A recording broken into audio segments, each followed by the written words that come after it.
그리스도인이 있잖아요. 기도하고 살잖아요. 그럼 당황스럽지가 않아요. 그런 거 해보셨어요? 하루의 출발을 기도하면서 어떤 중요한 일을 앞두고 기도를 하잖아요. 그러면 하나님의 뜻이 나타나도록 우리는 기도를 하는데 대부분 뭐 달라고 생떼를 쓰지는 않잖아요. 그런데 그 뜻이 안 돼요. 나는 이걸 원했지만 그 뜻이 안 이루어질 때도 있습니다. 그러면 우리는 금방 알아요. 아, 응답이구나 이게.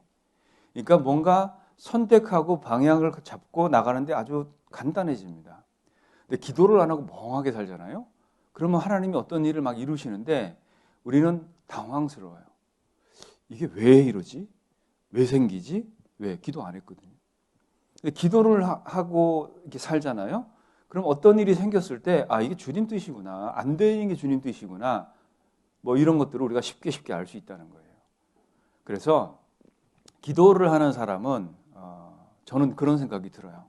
기도하고 살면 정말 영적인 분별력이 생깁니다.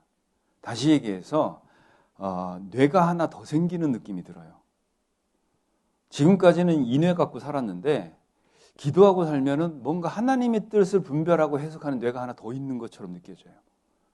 그러니까 그게 금방금방 이해가 되도록 돼 있습니다. 우리가 기도 안 하고 살잖아요. 그리고 기도 안 하고 어떤 일을 해요. 그거는 그냥 나의 일이에요. 내가 한 거예요, 그냥. 그건 그냥 내가 한 거예요. 근데 기도하고 그 일을 하면 달라집니다. 내가 기도하고 그 일을 하면 하나님이 일을 하시게 돼요. 희한하죠? 그죠? 자, 이런 겁니다. 지금 제가 설교하고 있잖아요. 이건 누가 듣고 있을까요? 여러분이 듣고 있잖아요. 그죠? 설교는 사람이 들어요. 근데 여러분이 지금 이 순간 기도를 해보세요. 그 기도 누가 들으실까요? 그건 하나님이 들으세요. 그러니까 이게 엄청난 차이를 만들어낸다는 거예요. 그러니까 설교는 사람이 듣지만 여러분이 기도하기 시작하잖아요. 그러면 하나님이 들은다는 거예요. 그러니까 하나님의 시선을 끄는 최고의 방법이 뭐죠? 기도예요. 하나님이 나한테 관심 갖게 만드는 방법이 뭐죠? 기도예요. 그러면 하나님이 나라는 사람에게 관심 가지면 어떤 일이 벌어질까요? 그럴 때 기적이 막 일어나는 거예요. 하나님은 기적 행하는 거 일도 아닙니다.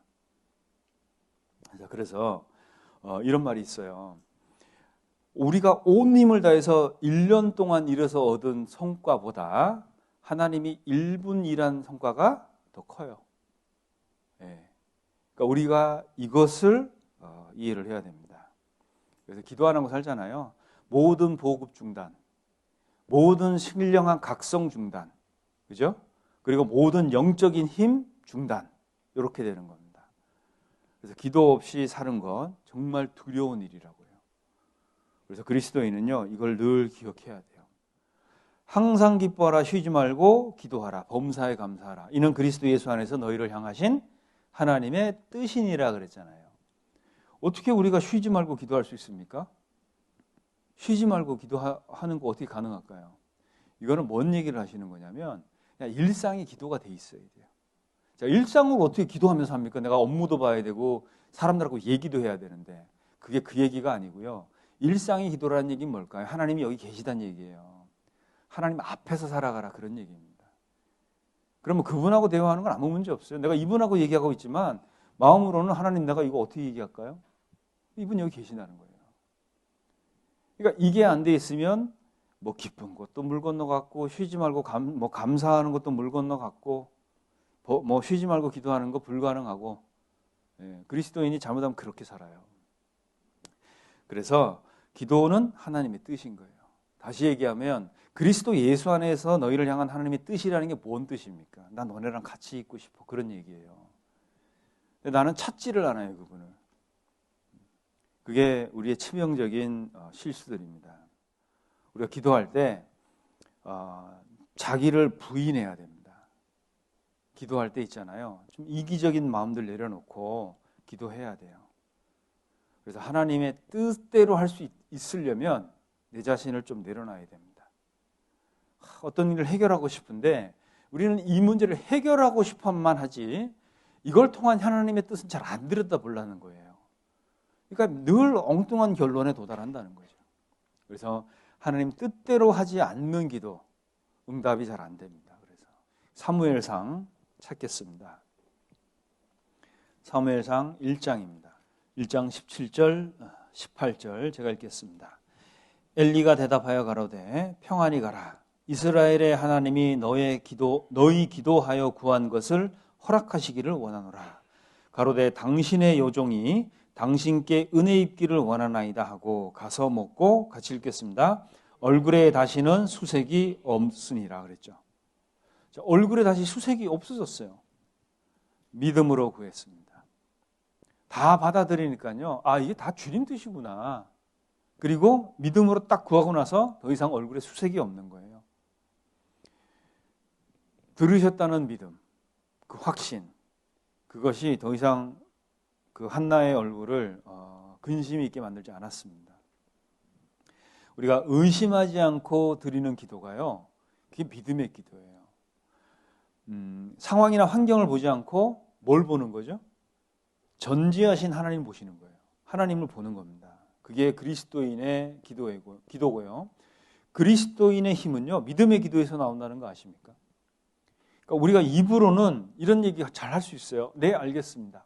마음은 어떠실까요? 마음은 어때요? 정말 네, 알겠습니다 하고 평안하십니까? 아니면 이거 될까? 이거 늦게 되면 큰일 나는데? 뭐 이럴 수 있잖아요. 믿음의 기도는 수색이 없는 거예요. 보세요. 내 남편은, 이웃은 정말 강팍해요. 그래서 전도가 안 됩니다. 그게 어떻게 보면 이해는 되는데요. 그게 사실은 아니에요. 사실은 뭔지 아십니까? 사실은 기도로 일하지 않아서 그래요. 왜 그러냐면 보세요. 여기 잠언 21장 보시겠습니다. 잠언 21장 1절.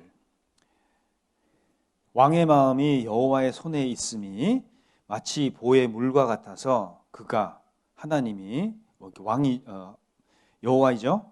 그가 임으로 인도하시느니라 그랬죠. 자, 왕이 정책도 정하고 뭐 저 나라와 싸울지 안 싸울지도 결정을 하는 게 왕이에요. 근데 이 왕의 마음이 누구한테 있다고요? 여호와의 손에 있다고 그랬죠. 왕의 마음 바꾸는 거 하나님 손에 있으면 일도 아닌 거예요. 자, 왕의 마음 바꾸는 하나님이 남편 마음 못 바꿔요? 어떠실까요? 아유, 목사님, 우리 남편 몰라서 그래요. 네, 그런 얘기 하지 마시고요. 왕의 마음을 하나님이 보의 물을 바꾸는 것 같이 바꾸시는데 내 이웃, 내 남편, 내 가족 그 마음 못 바꿀 것 같으세요? 우리가 기도로서 일을 해보세요. 그래서 대상을 판단하기 전에 하나님의 뜻을 보게 됩니다. 대체 왜 아직 안 될까? 뭐가 아직 부족한 걸까? 이걸 하기 위해서 나는 무엇이 변화되어야 될까? 그죠? 그래서 이 구절이 믿어지잖아요. 그러면 전도할 때 입 열 때 있잖아요. 남편 마음 보는 게 아니고요. 하나님 보고 기도합니다. 남편 눈치 보는 게 아니고요. 하나님 보고 기도하게 돼 있어요. 그래서 우리가 기도로서 일하는 게 그렇게 중요한 거죠. 그리고 기도는 당장 이루어지지 않더라도요. 하나님의 뜻이 있어요. 우리가 그분의 뜻을 다 이해를 못하지 않습니까? 그러니까 그분의 뜻을 이해할 때까지 우리는 계속 기도의 상태가 돼 있어야 돼요. 그래야 그분의 뜻이 나타날 때 이게 그분의 뜻이 이루어졌구나 아니면 이게 그분의 뜻이었구나 알 거 아닙니까? 끝까지 바라보고 끝까지 믿는 것. 참 우리가 이게 안 돼요. 그냥 몇 마디 던져놓고는 그냥 잊고 살아요. 믿음의 기도. 오직 믿음으로 구하고. 그래서 기도하는 방법은요. 신실하게 꿇어 엎드려서 눈 감고 눈물 흘리면서 하는 게 아니고요. 믿음으로 해야 됩니다. 여러분 믿음으로 기도하잖아요. 그러면 기도하는 과정 중에 어떤 마음이 생길까요? 믿음으로 기도할 때 어떤 마음이 생길까요? 이런 마음 딱 생겨요. 안 들어줘도 괜찮다.